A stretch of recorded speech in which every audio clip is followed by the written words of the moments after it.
Hey there, folks. It's Scott from Gray Ghost Gardening, and it's about the middle of August.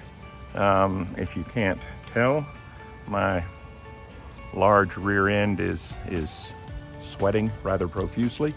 But there's some work to be done in the garden, and I wanted to show you what all is going on, and I wanted to share a tip with you if you want to have a fall carrot crop. All right, so I'm going to show you a couple of things real quick, and then I'm going to give you a tip, especially for those of you just dipping your toe into the pool of container gardening. It's an easy fix, but it'll help you grow better carrots. This bed here is where I am going to overwinter my onions. So I am going to start onions from seeds and get the starts going, and then end of October, beginning of November, put those starts in the ground here, mulch them up real good with some straw or some hay, and overwinter them, so that as soon as things start warming up in the spring, they are going and growing. And I'm hoping this will help me to produce really big, those honker softball size onions. But in the meantime, it's too early for me to do all of that right now, so there's no point in leaving a whole bed fallow and not doing anything. And so what I've gotten right now are beans. I planted 4 different varieties of beans, and they should be done certainly in time for me to then get the onion starts in the ground. Again, the whole point is, you can get crops in, pretty quick. And I'm in zone 9A. I keep saying that, but it's important that you know where I am. And so I have a longer window than a lot of people do. And I'm able to sneak in, I'm hoping, an extra crop. And so, so far, so good. Like I said, I need to come in and thin some of these plants because they're too close together. But I still have plenty of time to do that. So let's come over here. I want to show you one more thing. This is what I want to show you. This is my Santa Rita fig. Good Lord. I don't think I did anything special. I just think it's happy, and it likes where it is. But this thing is now, it's over 4 feet tall. And I'm not talking about measuring, including the bucket. I'm talking about, it's 4 feet tall. It has just grown like gangbusters. By comparison, my Verdino del Nord is doing fine, and it's healthy and looks good. But it's nowhere near as prolific as this joker. Man. Anyways, just crazy. And it does have 2 little figs on there, and I'm going to let them go and see what happens with them. And then you can also see in here, it's wanting to try to pop out a couple more figs. Back here behind, again, I've got just a ton of sweet potatoes. We got, almost 2 inches of rain a couple days ago. Holy cow, it was fantastic. And it was a violent storm, lots of thunder and lightning, crazy wind. Unfortunately, we did have a house in the neighborhood that took a lightning strike and was a total loss. Fortunately, nobody was at home, and neighbors got there and saved their dogs. But we did get some rain. We're supposed to get some more. There is a little system in the Gulf It's not even a tropical depression, but it's not coming here. We're not going to get it here. It's going further south down the coast, closer to Corpus Christi in that area, which is fine. They need the rain worse than we do. The further south and the further west, oh, look at that big lizard. The further south and the further west you go, here from Houston, the more exceptional the drought that we've been experiencing gets. So they need all the rain they can get. So, you know, I'm glad we got some rain. It still wasn't enough to end our drought, but boy, the plants loved it. I mean, everything just exploded, perked up so nicely. I mean, there's just, I don't care what you do, there's no substitute for natural rain. So let me show you what I'm working on over here for my carrots. All right, carrots, easy to grow. One of the best crops that you can grow if you're a new gardener, but they can also be a little bit frustrating, you know, because you can have beautiful tops to the carrots, you know, lush green foliage, which you can do all kinds of things with. You can eat, by the way, so don't just throw it away. You can mince it up into pesto. There's all kinds of things you can do with the tops of your carrots. But you can have beautiful, lush tops, and then weak, meager, poor little carrots that just aren't very impressive. One of the other problems that you run into with carrots are carrots that are not straight, or they fork off into 2 or 3 different directions. This happens when that root is growing and it hits an obstruction in the soil, a stick, a rock, a hard piece of clay, something like that. And so one of the things that you want to be sure you do with your soil, you want to be sure you remove as much of the large chunks of, I don't want to call it debris, but you can see here, some of it are clods of dirt, some of it is bark and sticks and that kind of stuff. You don't want that in carrot soil, or soil that you're going to grow your carrots in. All right. So the soil that I'm using, and sorry, I've been putting together self-wicking tubs, so it's kind of a mess. But the soil that I'm using, I'm recycling soil from earlier in the spring, from all my different potatoes and that kind of stuff.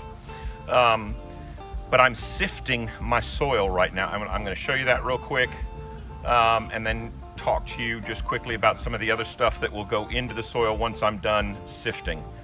All right, and so here is a bucket with, you know, it's maybe about a fifth or a quarter full, maybe.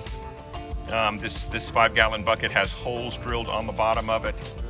I couldn't find any of our old toy sifters from when the kids were younger, beach days, but I'm sure you can go to the dollar store or Target or Walmart or something like that and get just any kind of a toy sifter and do this a lot easier.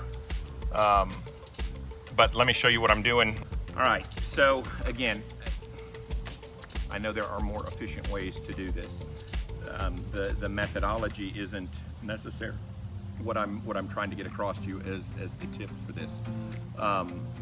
What I am trying to suggest to you is that the finer you can make your soil for carrots, the better the carrot.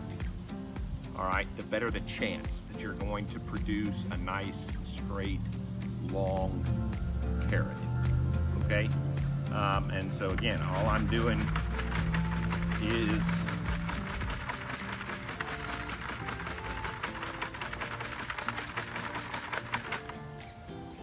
right, letting gravity kind of do the work, sifting this soil, and it's going to pull out these bigger chunks of things that I don't want in the soil. Now, once I'm done with this, what else am I going to put in the soil? So there'll be a couple of things. Sand, all right? Not quite equal parts, but probably 2 to 1 sand. I'm also going to put some perlite in here. You could put vermiculite, kind of 6 one way, half a dozen the other. The general belief is that perlite helps with the drainage. Vermiculite does, but it also allegedly helps retain nutrients in the soil better. So perlite or vermiculite, that'll also help keep the soil kind of fluffy and keep it from compacting too much. But sand will be important. You can use straight sandbox sand. You can also use a product called Black Cow. I have no affiliation with them. I don't get anything back from mentioning their name. I think a lot of times it's sold as a compost, but it's really sandy. All right, but I'm going to use sandbox sand. And again, I'm only growing in 5-gallon buckets, so 1 bag of sand is going to go a long way. It'll get me a couple of buckets of carrots. All right, and then I'm going to put some bone meal in there. Bone meal is very high in, when you look at the 3 macronutrients, NPK, right? Nitrogen, phosphorus, and potassium. Bone meal is very high in the phosphorus, the middle number, and that helps roots grow, right? Nitrogen is what produces the green. So yeah, you do need some nitrogen so that you get the tops, because the tops feed the root and cause the carrot to grow and develop. But if you don't have the nutrients for the root, you're not going to get good carrot development. You might get great tops if you have a lot of nitrogen. So anyways, bone meal will get added to it. A little bit of blood meal will get put in there as well. And at least initially, that's going to be about it. There isn't a need to do a lot else. So let me work on this just a little bit more, and then I'll show you what the empty bucket looks like, or the almost empty bucket, what I catch down here in the bottom, and we'll go from there.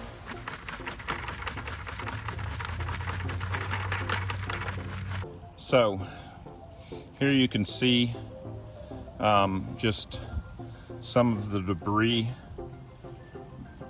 that I don't want in my carrot soil. So yeah, it's kind of a pain in the rear to sit there and sift, and I'm sure there are more efficient ways to go about doing it, but I'm using what I got and trying to make sure that I repurpose my soil and the things that I do have here in the garden as best I can. So good clean soil that's free of large obstructions, sand added to the soil, right? Be sure you have a good dose of phosphorus in there to help with root growth and root development. Some nitrogen to help you, get good tops, because ultimately those tops are what feed the root. And then water, plenty of water, and be sure your containers have good drainage. All right, folks, so that'll wrap this up. Again, it's nothing too complicated. Does it guarantee that you're going to have great, nice, big, long, straight carrots? No. not at all. But it'll improve the odds, most certainly. And again, if you're a beginning gardener or trying this new for the first time, and you're all excited, you get your bucket, and you go to one of the big box stores, you know, Lowe's or Home Depot or Walmart or Target, wherever, and you buy your bag of potting mix. Very important, do not buy garden soil, use potting mix. You buy your bag of potting mix, it's going to have, maybe not all the little roots like you see here, but it's going to have some fairly sizable pieces of debris in it. All right? And again, it's just not conducive to carrots. Okay? So if you want carrots that look like this, you're probably going to need to strain or sift your soil. If you're okay with carrots that look like this, and they eat just fine, I promise, because I've grown a lot of carrots that look like this, but don't sift your soil. Leave the rocks, leave the sticks, leave the big pieces of bark or mulch or whatever in there, and it'll interrupt the root growth, and that's what you'll end up with. Like I said, they will still eat, don't get me wrong, but anybody that gardens likes to be able to take their picture with their, you know, state fair worthy produce. So it's just kind of a point of pride. But for you folks just getting started, give yourself the best chance you can, and light, fluffy, fine soil. Add sand, add some perlite or vermiculite, and you'll have success. All right, I gotta go jump in the pool, and then I gotta start cooking. So I am out of here. Y'all have a great day. Hope you have a fantastic week. And for those of you who are in need of the rain, I hope it's finding you. We'll see you. Thanks.